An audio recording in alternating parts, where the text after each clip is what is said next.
గుంటూరు జిల్లా మంగళగిరి నియోజకవర్గంలో టీడీపీకి భారీ షాక్ తగిలింది.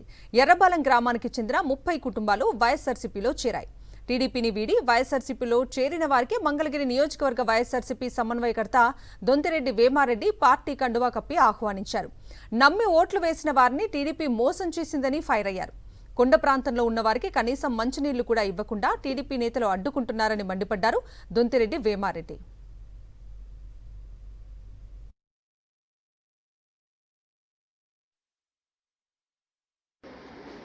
తాగడానికి గుక్కడి నీళ్లు లేక, ఇంట్లో వాడుకోవడానికి ఒక చెంబుడు నీళ్ళు లేక ఎన్నో రకాలుగా అవస్థపడుతున్న ఆ ఎర్రబాలు, ఆ కొండ పక్కన ఉన్న వాసులు వీళ్ళందరూ కూడా వాళ్ళ జీవితాలు చాలా దుర్భరంగా తయారవుతున్నాయి.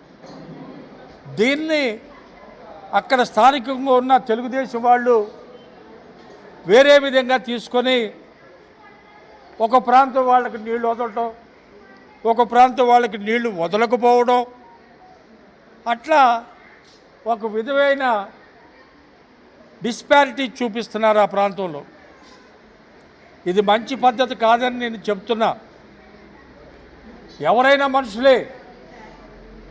ఒకసారి ప్రభుత్వంలో ఎక్కిన తర్వాత ఏ వ్యక్తి అయినా ప్రజలు అందరి కోసం ఆలోచించాలి, అందరి కోసం పని చేయాలి.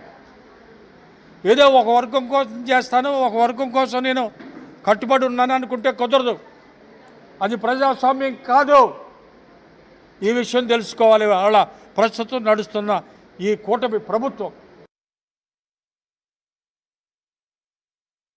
తెలుగుదేశం నుంచి ఇక్కడికి ఎందుకు వచ్చామంటే మాకు ఇప్పుడు దాకా మాకు ఎవరు పట్టించుకోలేదు. మాకు వైఎస్ఆర్ పార్టీ వచ్చి మా పక్షాన ఇప్పుడు మాకు ఎన్నో సంవత్సరాలు నీళ్ళ కరువు, కొనుక్కోవడం, అది తాగడానికి కొనుక్కోవాలి, వాడుకోవడానికి కొనుక్కోవాలి. నీళ్ళ కొరత, నీళ్లు లేనిదే ఏ పని జరగదు. ఆ నీళ్లు మా ప్రాంతంలో పడి మా పక్షాన వైఎస్ఆర్ పార్టీ నిలబడి మాకు న్యాయం చేస్తుందని చెప్పి మేము వైఎస్ఆర్ పార్టీకి చేరాము. మా రోడ్డు ఇంకా బాగుంటుంది, అభివృద్ధి చెందిద్దని చెప్పి మేము ఈ పార్టీకి వచ్చాము.